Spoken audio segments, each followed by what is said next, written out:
Halo teman-teman, ini adalah segmen baru di channel Sariana Vita.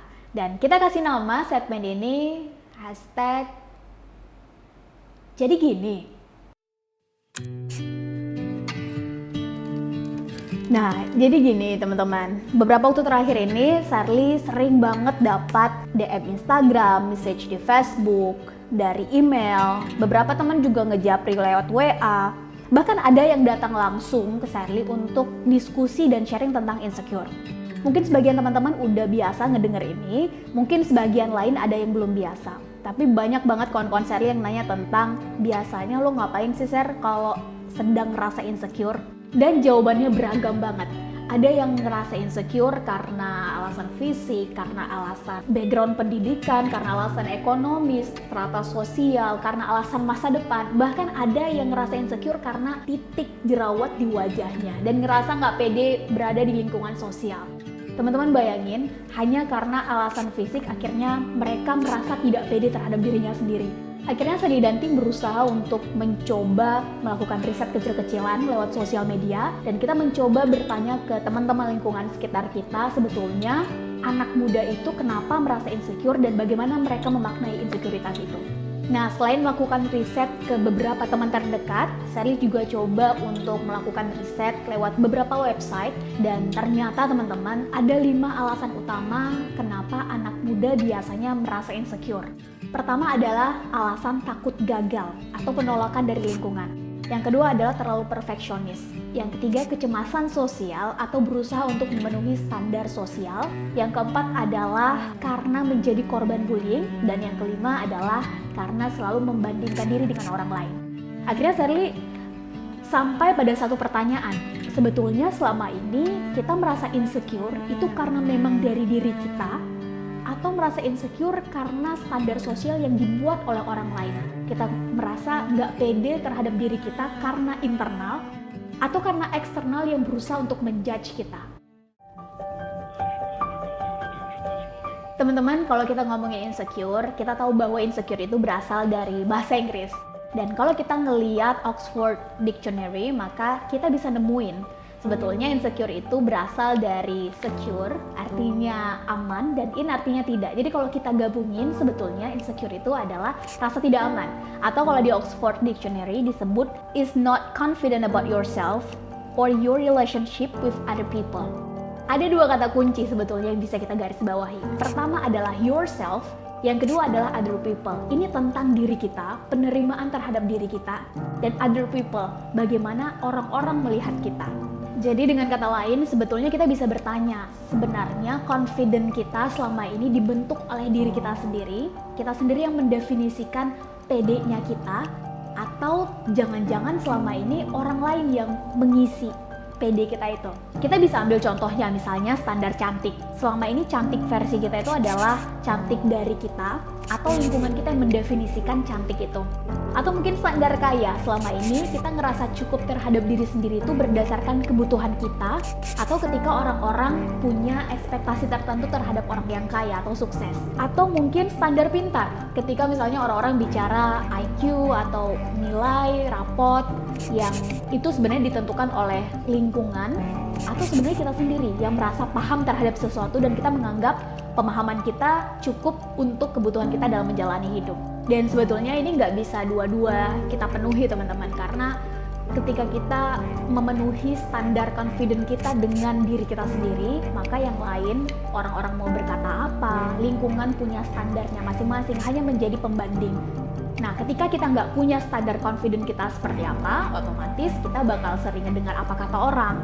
Ketika orang bikin standar sosial yang terbentuk dari satu umur tertentu, maka kita akan ikut. Dan menurut saya pribadi, bakal capek banget nggak sih kalau kita terus-terusan ngikutin ekspektasi orang, bagaimana orang memandang sesuatu, bagaimana satu nilai didefinisikan oleh satu kelompok umur tertentu di satu periode tertentu. Kayak yang tadi misalnya cantik, kaya, keren, cool, pintar. Otomatis di generasi Y akan berbeda nanti pintarnya dengan generasi Z. Generasi Z bakal beda nanti dengan generasi Alpha. Dan kalau kita terus ngikutin semua ekspektasi itu, nggak akan ada habisnya. People change.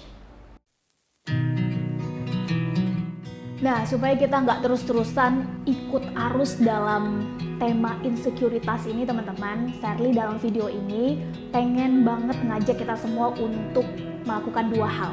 Pertama adalah merefleksi ulang pada diri kita sendiri. Sebetulnya selama ini insecure kita itu berasal dari diri kita sendiri atau ternyata kita ngikutin apa mau orang. Kita ngikutin standar sosial, kita ngikutin ekspektasi orang terhadap kita. Kita terus berusaha untuk memenuhi pandangan sosial tentang satu hal, tentang satu nilai tertentu. Dan yang kedua, ketika semua orang melihat insekuritas ini sebagai satu hal yang negatif, saya pengen ajak teman-teman untuk melihat insecure ini dari sudut pandang yang positif. Insecure itu bagus teman-teman. Apalagi kalau dilihat untuk perkembangan diri sendiri. Teman-teman bayangin, orang yang mengenal dirinya sendiri, tahu kekurangannya apa, tahu di mana batas kalau melakukan segala sesuatu, itu adalah mereka yang tahu kiranya dalam kurun waktu tertentu hal apa, skill apa, kemampuan apa yang harus kita tingkatin lagi, yang harus kita pelajari lagi. Contoh, Sherly nggak bagus dalam hal menulis. Skill menulis Sherly bisa dikatakan buruk. Dan dalam kurun waktu 5 tahun, Sherly akan matokin target, Sherly akan belajar bagaimana menulis secara akademik, menulis secara non-fiksi maupun fiksi. Dan otomatis ini akan memacu diri Sherly sendiri untuk terus belajar, terus ningkatin. Teman-teman bayangin, kalau kita nggak tahu kekurangan kita apa, dari mana kita tahu hal apa yang harus kita improve, hal apa yang harus kita pelajari, bener nggak? Makanya penting banget sebetulnya bagi kita untuk dikelilingi oleh orang-orang yang mau ngasih tahu kekurangan kita, termasuk kelebihan kita. Kalau orang tua tuh sering bilangnya, mereka yang mengkritik kita bisa jadi adalah orang-orang yang sebetulnya pengen ngelihat kemajuan kita di masa depan. Tapi orang-orang yang selalu memuji kita terus tiap hari bisa jadi adalah orang yang akan membuat kita diam di tempat. Kenapa? Karena kita nggak tahu sebetulnya hal apa yang harus kita improve, hal apa yang harus kita pelajari dan kita perbaiki. Pertama adalah penerimaan. Menerima apa adanya kita. Yang masih bisa kita ubah, kita ubah. Yang nggak bisa kita ubah, yang itu adalah gift, anugerah dari Tuhan, ya kita syukuri. Contohnya misalnya Sherly, bertubuh pendek yang memang udah lahirnya begini. Orang tua Sherly berasal dari yang gennya memang pendek, tipikal warna kulit Sherly memang seperti ini. Penerimaan terhadap diri sendiri adalah awal. Kita mulai mengenal siapa kita, kelebihan, kekurangan. Yang kedua adalah teman-teman, ayo kita fokus pada kelebihan kita aja. Setiap manusia pasti ada kelebihan, pasti ada kekurangan. Nggak mungkin manusia itu kelebihan semua yang dia punya. Kalau kelebihan semua mah, ya malaikat namanya, bener nggak? Setiap manusia ada lebih, ada kurangnya. Yang kurang kita terima, kita improve untuk hal-hal yang masih bisa kita improve. Kita fokus pada kelebihan hal apa yang menjadi kekuatan kita. Dan ini akan membuat kita menjadi lebih bersyukur dengan siapa kita sebenarnya. Bersyukur dengan apa yang kita punya, teman-teman. Mungkin selama ini kita insecure dengan kondisi keluarga kita, misalnya secara finansial. Teman-teman, ayo kita bersyukur ternyata masih ada kawan-kawan yang ketika lahir ke dunia nggak kenal dengan orang tuanya. Bahkan nggak tahu orang tuanya sekarang ada di mana, masih hidup atau enggak. Kita insecure dengan kondisi fisik kita misalnya. Sherly pendek, ada kawan-kawan dengan berat badannya, ada kawan-kawan karena jerawatnya. Tapi teman-teman, mari kita lihat, ternyata ada kawan-kawan kita yang lahir atau mungkin beranjak dewasa dengan tidak ada kondisi fisik yang sempurna. Dan yang ketiga adalah teman-teman, ayo kita bersyukur. Bersyukur dengan apa yang kita punya sekarang. Jadi kalau kita selama ini insecure dengan kondisi fisik kita, misalnya dengan tubuh kita yang pendek, atau mungkin karena warna kulit kita, atau karena berat badan kita, atau mungkin karena yang lain-lain, ayo kita lihat ternyata ada kawan-kawan kita yang tumbuhnya tidak sempurna, memiliki fisik yang bisa digunakan dengan baik. Ketika kita insecure atau merasa tidak pede dengan kondisi orang tua kita secara finansial, secara status ekonomi dan sosial misalnya, ternyata ada loh kawan-kawan kita yang ketika lahir ke dunia nggak kenal dengan siapa orang tuanya ada di mana, masih hidup atau enggak, dan cara untuk menerima, fokus pada kelebihan, dan bersyukur terhadap diri kita sendiri, ini bisa banyak banget kita lakuin dalam kehidupan sehari-hari. Bahkan bisa mulai dari hal paling kecil dari kita bangun tidur. Mulai dari pagi hari kita melakukan setidaknya 30 menit hal yang kita suka, atau mengurangi sosial media misalnya supaya nggak membandingkan diri dengan orang lain. Kita kelilingi orang-orang di sekitar kita dengan teman-teman yang suportif. Suportif adalah yang ketika baik dipuji, ketika salah dikritik, sehingga semuanya balance. Jadi gini teman-teman, waktu dan fokus kita itu terlalu terbatas kalau hanya dipakai sekedar untuk mengutuk, menyalahkan, blaming, playing victims, yang semua itu hanya sekedar membuat insekuritas kita tinggi.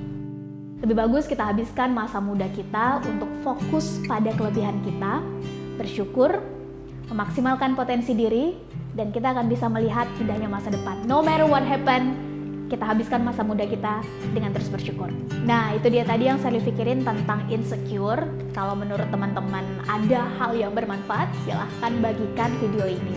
Jangan lupa like, subscribe, dan komen di bawah kira-kira topik apa lagi yang baiknya saya bahas di episode Jadi Gini berikutnya. Terima kasih dan see you on the next episode.